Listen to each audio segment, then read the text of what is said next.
మంది విద్యార్థులు ఆత్మ బలిదానం చేసుకుంటే సాధించినటువంటి తెలంగాణ. అదే విద్యార్థులనే ఈరోజు ప్రశ్నించొద్దు అని చెప్పి అధికారంగా ఎట్లా విడుదల చేస్తామని చెప్పి బీసీని ప్రశ్నిస్తున్నాం.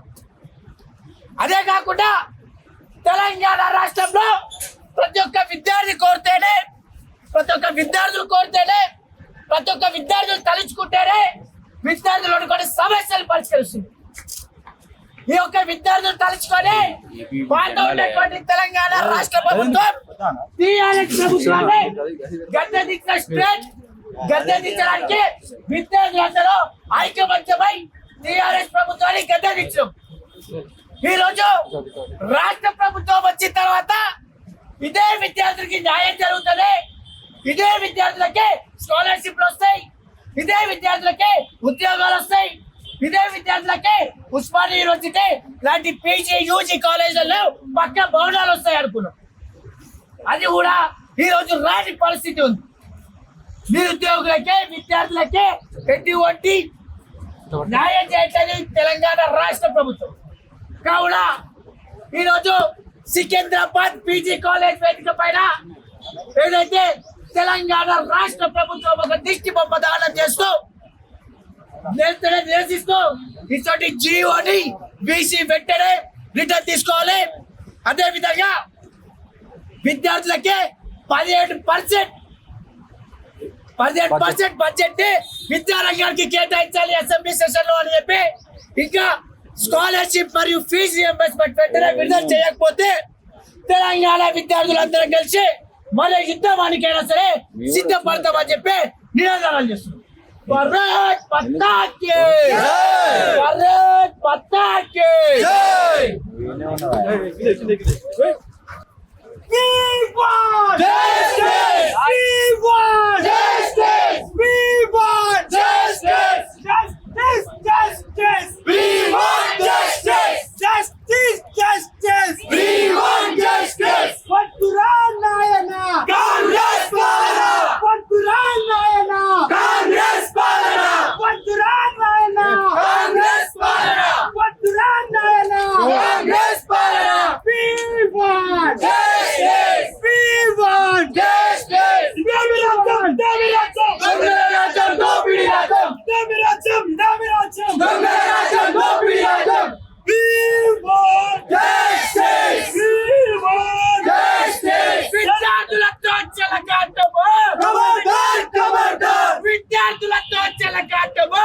ఖబర్దార్, ఖబర్దార్. విద్యార్థులతో చెలగాటము. ఖబర్దార్, ఖబర్దార్. విద్యార్థులతో చెలగాటము. ఖబర్దార్, ఖబర్దార్. ప్రవేశపెట్టాలి 10% విద్యార్థి సమస్యకు వెంటనే.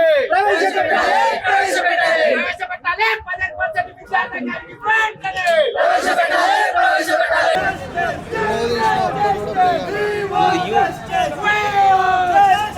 రైట్, నమస్తే. ఇక్కడ సికింద్రాబాద్ పీజీ కాలేజీలో మనం ఉన్నాము. సో ఏబీపీ ప్రభుత్వం ఏదైతే బడ్జెట్ ప్రవేశపెట్టిందో విద్యా రంగానికి పెంచాలని ఈరోజు వాళ్ళు ధర్నా చేస్తున్నారు. మాట్లాడదాం.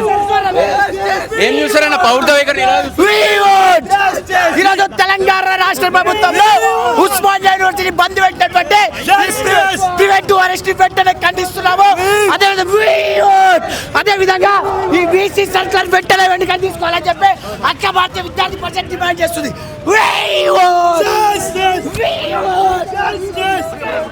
ఈ కాంగ్రెస్ పాలన మామూలని మా గొంతుల్లోకి వచ్చి కానీ మా ఉద్యమాన్ని ఆపదు.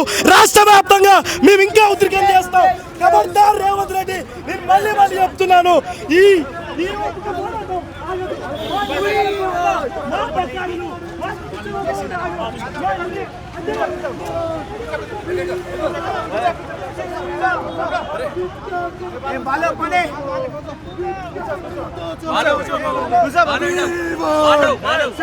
ప్రభుత్వం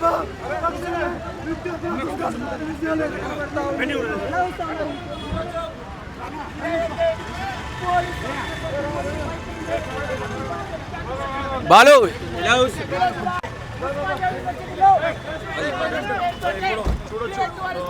మనం చూసుకున్నట్లయితే కాంగ్రెస్ ప్రభుత్వాన్ని ఏం డిమాండ్ చేస్తున్నామంటే ఇప్పటివరకు 8,000 కోట్ల స్కాలర్షిప్లో పెండింగ్ ఉన్నాయి. స్కాలర్షిప్లు రిలీజ్ చేయాలి. మనం చూసుకున్నట్లయితే వీసీ సిగ్గుమాలిన వీసీ ఈరోజు ఉస్మాన్ యూనివర్సిటీలో ధర్నాలు రాస్తారోకలు చేయదని జీవో తెచ్చిండు. తక్షణమే దాన్ని వెనుకకు తీసుకోవాలి. మనం చూసుకున్నట్లయితే ఇప్పుడు ప్రవేశపెట్టే బడ్జెట్లో 15% విద్యారంగాన్ని ప్రవేశపెట్టాలి.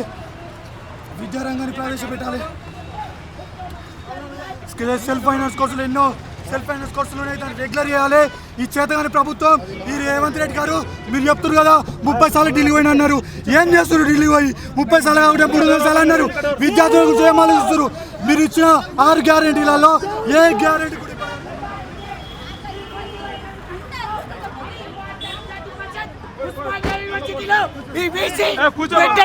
దాన్ని ఏదైతే సర్కారీ వెంటనే వెనక్కి తీసుకపోతే అఖిల భారతీయ విద్యార్థి పరిషత్ వెంటనే పెద్ద యుద్ధమానికైనా సరే అఖిల భారతీయ విద్యార్థి పరిషత్ కుక్కడపల్లి విభాగ కన్వీనర్ ఈరోజు తెలంగాణ రాష్ట్ర ప్రభుత్వంలో ఏదైతే అసెంబ్లీ సమావేశాలు జరుగుతున్నాయి దానిలో 17% విద్యారంగానికి కేటాయించాలని చెప్పి అఖిల భారతీయ విద్యార్థి పరిషత్ డిమాండ్ చేస్తుంది.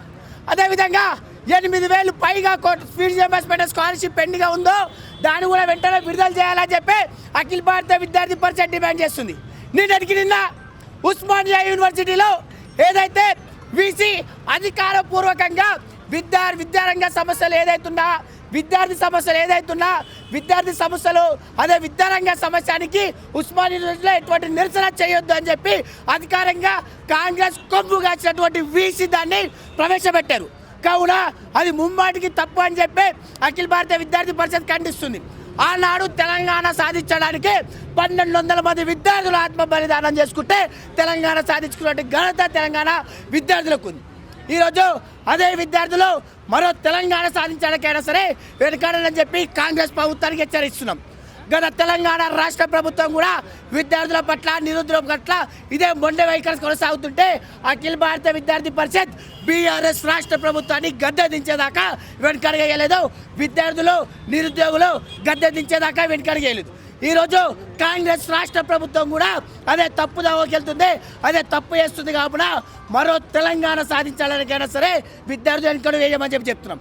ఇదే పీజీ కాలేజీలు అంటే ఉస్మాన్ యూనివర్సిటీ కానీ హాస్టల్ భవనాలు కానీ పక్కా సెల్ఫ్ ఫైల్ కోర్సులు రెగ్యులర్ చేయాలని ఎన్నో యుద్ధమాలు చేసినా సరే పట్టించుకోలేని రాష్ట్ర ప్రభుత్వం విద్యార్థులు ఏ విధంగా నువ్వు ప్రశ్నించకుండా ఆపుతావని చెప్పి విద్యార్థులు గొంతు ఎట్లా వస్తావని చెప్పి కాంగ్రెస్ రాష్ట్ర ప్రభుత్వం ఉన్నటువంటి ప్రతి ఒక్క మినిస్టర్ దాన్ని సపోర్ట్ చేస్తున్నాడు. అది ముమ్మాటికి తప్పు. ఇదే విద్యార్థుల ఓటుతోటే ప్రజారిక ఓటుతోటే మీరు గెలిచి ఆ సీట్ ఎక్కిరని చెప్పి ఏబీవీపీకి మరలా గుర్తు చేస్తుంది. విద్యార్థులకే ప్రభుత్వం సీటు ఎక్కించడం తెలుసు, గద్దె దించడం తెలుసు అని చెప్పి మళ్ళీ ఒకసారి అఖిల భారతీయ విద్యార్థి పరిషత్ డిమాండ్ చేస్తూ ఇవన్నీ వెంటనే విడుదల చేసి అదేవిధంగా వీసీ ఏదైతే ఇచ్చినో దాన్ని వెనక్కి తీసుకోపోతే అఖిల భారతీయ విద్యార్థి పరిషత్ ఇంకా పెద్ద యుద్ధమానికైనా సరే శ్రీకారం చుడుతుందని చెప్పి చెప్తున్నాను. భారత్ మాతాకి సర్క్యులేట్ తెచ్చిరు. ఏంటంటే ఉస్మానియా యూనివర్సిటీలో ఎలాంటి ధర్నాలు రాస్తారోకోలు నిరసనలు తెలియజేయొద్దని ఒక నియంత్రణ ఒక సర్క్యులేట్ రిలీజ్ చేయడం జరిగింది.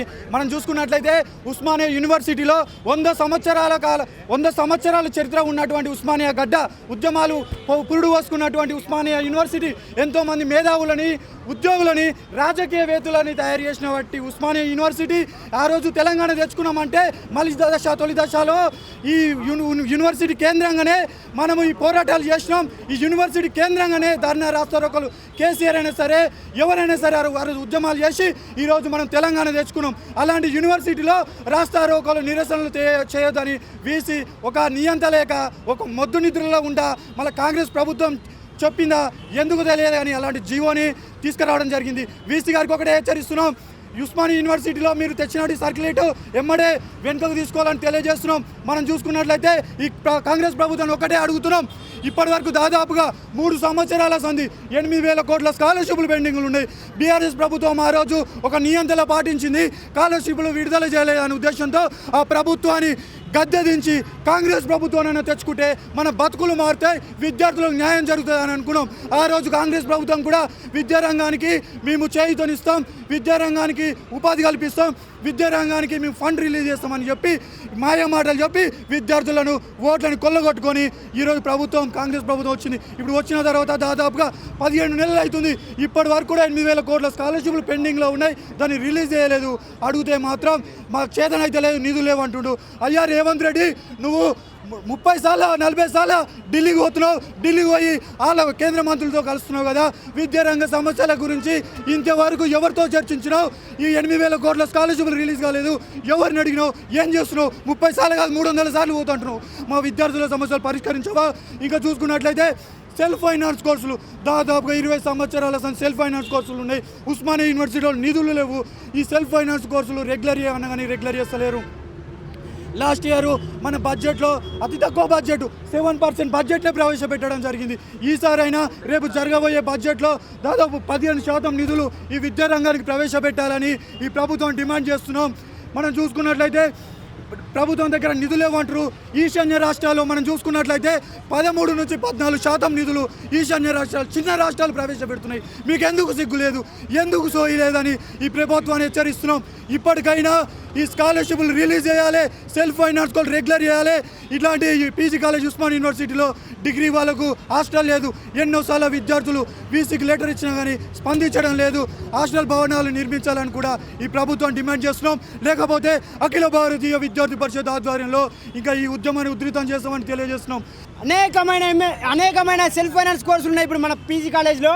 పీజీ కాలేజ్ లాంటి కాలేజీలలో అయితే సైఫాబాద్ సైన్స్ కాలేజ్ కావచ్చు, నిజాం కాలేజ్ కావచ్చు, ఉస్మానియా మెయిన్ క్యాంపస్ కావచ్చు, ఎక్కడ చూసినా సరే సెల్ఫ్ ఫైనాన్స్ కోర్సుల పేరుతోటి అనేకమైన కోర్సులు తీసుకొస్తున్నారు. ఈ సెల్ఫ్ ఫైనాన్స్ కోర్సుల ముఖ్య ఉద్దేశం ఏంటంటే ఈ యొక్క గవర్నమెంట్ కాలేజీలని ప్రైవేట్ కార్పొరేట్ కాలేజీగా మార్చాలని దాదాపు ఈ వీసీ అయినా సరే ఈ ప్రభుత్వాలైనా సరే పన్నాగం సృష్టిస్తున్నారు. మరి చూసుకున్నట్టయితే అనేకమైన సమస్యల్లో కూరుకుపోతున్నాయి అన్ని ఈ క్యాంపస్లన్నీ. దాంట్లో భాగంగా యూనివర్సిటీ పీజీ కాలేజ్లో ఇప్పటి వరకు డిగ్రీ మహిళలకు హాస్టల్ లేదు. తెలంగాణ నలుమూలల నుండి అక్కడ నిర్మల్ నుండి మొదలుకుంటే ఇటు గద్వాల్ వరకు, ములుగు నుండి మొదలుకుంటే నారాయణపేట వరకు మహిళలు ఇక్కడికి వచ్చి చదువుకుంటున్నారు. సంక్షేమ హాస్టల్లో తిప్పలు పడుతున్నారు. సంక్షేమ ప్రైవేట్ హాస్టల్లో ఫీజులు కట్టలేక అప్పులు చేసే పరిస్థితులకు వస్తున్నారు. మరి ఈ సమస్యలను ఎన్నిసార్లు చెప్పినా కానీ మొద్దు నిద్ర ఉన్నాయి ప్రభుత్వాలైనా సరే, ఈ వీసీ అయినా సరే ఇప్పటికైనా నిద్రలేచి విద్యార్థుల యొక్క సమస్యల్ని పరిష్కరించాలి. లేకపోతే ఇదే ఏబీవీపీ యూనివర్సిటీ పీజీ కాలేజ్ ఆధ్వర్యంలో చెప్తున్నాం, ఖబర్దార్ రేవంత్ రెడ్డి, ఖబర్దార్ వీసీ, మీరు ఏదైతే సర్క్యులర్ ప్రవేశపెట్టారో విద్యార్థులు ప్రశ్నించొద్దు, విద్యార్థులు స్ట్రైకులు చేయొద్దు, విద్యార్థులు మమ్మల్ని ఏ ట్యూబ్లైట్ లేకపోయినా సరే అడగొద్దు, మమ్మల్ని అడుక్కోవాలి అని ఏదైతే మీరు సర్క్యులర్ తీసుకొచ్చారో దాన్ని ఇమ్మీడియట్గా తక్షణమే వెనక్కి తీసుకోవాలి. ఒకవేళ మీరు తీసుకోకపోతే విద్యార్థి ఉద్యమాన్ని ఉధృతం చేసైనా సరే మీ యొక్క సెక్రటరేట్ కావచ్చు, వీసీ అడ్మినిస్ట్రేషన్ బిల్డింగ్ కావచ్చు, ఎక్కడికైనా వస్తాం, మా యొక్క హక్కుల్ని మేము కాపాడుకుంటాం అని ఈ సందర్భంగా యూనివర్సిటీ పీజీ కాలేజ్ సందర్భంగా తెలియజేసుకుంటున్నాము. భారత్ మాతాకి నమస్తే, నేను శివాని యూనివర్సిటీ పీజీ కాలేజ్లో ఉమెన్ కన్వీనర్గా బాధ్యతలు తీసుకున్నాను. ఈరోజు నేను మాట్లాడదలుచుకున్నది ఏంటంటే అమ్మాయి అంటే విద్యారంగంకి మనం 7% బడ్జెట్ మాత్రమే ఇచ్చి ఎట్లాంటి ఫెసిలిటీస్ ఇవ్వకుండా ఎందుకు ఇంత చులకనగా చూసినారో అర్థం కావట్లేదు. నేను రోజు 80 కిలోమీటర్లు ట్రావెల్ చేసి వస్తున్నా. మా కాలేజ్లో హాస్టల్ లేదు. అంత దూరం నుంచి వస్తే నా హెల్త్ ఎఫెక్ట్ అవుతుంది. అసలు పట్టించుకోరు. మేము 3,000 కట్టామండి, 3,000 కట్టాము ఎగ్జామ్ ఫీ. దాని గురించి మేము అడుగుతే ఇప్పుడు వీసీ గారు అసలు ధర్నాలు, రాష్ట్ర రోకలు చేయొద్దు అని జీవో పాస్ చేశారు. ఎందుకు? మా సమస్యల గురించి మేమే కదా వాయిస్ రేజ్ చేయాలి. మీరెవరు ఆపడానికి? మీకు ఎలాగో చేతగా అడగడానికి మేము అడుగుతున్నాం కదా, మీరెవరు ఆపడానికి మమ్మల్ని? ఇప్పుడు ఈ సందర్భంగా మేము అడుగుతున్నాము, విద్యారంగాన్ని మీరు డెవలప్ చేయకపోతే ఈ ధర్నాలు, రాష్ట్ర రోకాలు ఇలాగే కంటిన్యూ అవుతాయి. మీరు ఎప్పుడైతే స్టూడెంట్స్ని పట్టించుకుంటారో, స్టూడెంట్స్ గురించి ఆలోచిస్తారో అప్పుడే రాష్ట్రం డెవలప్ అవుతుంది. భారత్ మాతాకి జై. అంటే పీజీ కాలేజ్లో ఇప్పుడు మాకు సరైన సౌకర్యాలు లైబ్రరీస్ లేవు, చదువుకున్నామన్న పుస్తకాలు లేవు. ఎప్పటి నుంచో పుస్తకాలు వస్తున్నాయి అంటే ఇంతవరకు మాకు చదువుకోవాల్సిన పుస్తకాలు అందించలేరు. అది కాకుండా మేము ఇక్కడ 10,000 9,000 కట్టి హాస్టల్లో ఉంటున్నాము. సో మాకే కాదు హాస్టల్, ఇక్కడ డిగ్రీ హాస్టల్ ప్రైవేట్ హాస్టల్లో ఉంటురా? ప్రైవేట్ అంటే ఇప్పుడు గవర్నమెంట్ అంటే ఎగ్జామ్స్ రాసి పాస్ అయిన వాళ్ళంటప్పుడు మళ్ళీ డబ్బులు కట్టి హాస్టల్లో జాయిన్ అవ్వాల్సిన అవసరం మాకేముంది? సో కష్టపడి మెరిట్స్లో పాస్ అయ్యి సీట్ వచ్చింది, మళ్ళీ దీనికి వచ్చినాక ఇక్కడ డబ్బులు పే చేయాలంటే ఇది ఒక కొత్త లుక్ కదా. ఇప్పుడు ప్రతి ఒక్కరికి డబ్బులు ఉండాలని లేదు, అందరు కలిసి ఇక్కడికి వచ్చి చదువుకుంటున్నారు. సో అందరికీ సమానమైన అవకాశాలు కల్పించాలి, ఫ్రీ ఎడ్యుకేషన్ అనేది ఇవ్వాలని కోరుకుంటున్నాము. మా యొక్క MSW కోర్స్ని రెగ్యులర్గా చేయాలని అందరం ఆశిస్తున్నాము. ఈ బీసీ ఆంక్షలు పెట్టడాన్ని ఎలా చూస్తారు? విద్యార్థులు ప్రొటెస్ట్ చేయొద్దు అని చెప్పేసి ఆంక్షలు పెట్టడం జరిగింది, మీరు తెలియదు? అది ఏ మాత్రానికి కరెక్ట్ కాదు. ఎందుకంటే ఇప్పుడు ప్రశ్నించే హక్కు మాదే. స్టూడెంట్ అన్నాక తప్పకుండా ప్రశ్నిస్తారు. ఎందుకంటే ఒక సరైన సదుపాయాలు ఉండాలా లేదా, చదువుకునే వసతులు ఉన్నాయా లేవా అంటే అది ఒక స్టూడెంట్కి తెలుస్తుంది ఆ బాధ. ఎందుకంటే మేము చదువుతున్నాం కాబట్టి ఆ బాధ మాకు తెలుసు. సో ఆ పెయిన్ మా నెక్స్ట్ జనరేషన్కి ఎవరికి రాకుండా చూసుకోవాలంటే ఆ రెస్పాన్సిబిలిటీ మా మీద ఉంది కాబట్టి మేము ప్రశ్నించాలి, అది మా హక్కు. సో దాన్ని నొక్కి వేయాలంటే ఎవరు కుదరదు. మేము దానికోసం ఎంత ఫైట్ అయినా చేస్తామని అనుకుంటున్నాం. మా డిమాండ్ ఏం లేదండి, బీసీ ఏదైతే మాకు జీవో పంపించారో అది వెనక్కి తీసుకోవాలి. అది వెనక్కి తీసుకుంటే ఈ నిరసన అనేది ఆగుతుంది, లేదంటే ఇది ఢిల్లీ దాకా పోయే ఛాన్సెస్ ఉంటాయి. ఏబీవీపీ ఎక్కడి దాకానన్నా వచ్చే సత్తా మాకుంది, మేము వస్తాం కూడా.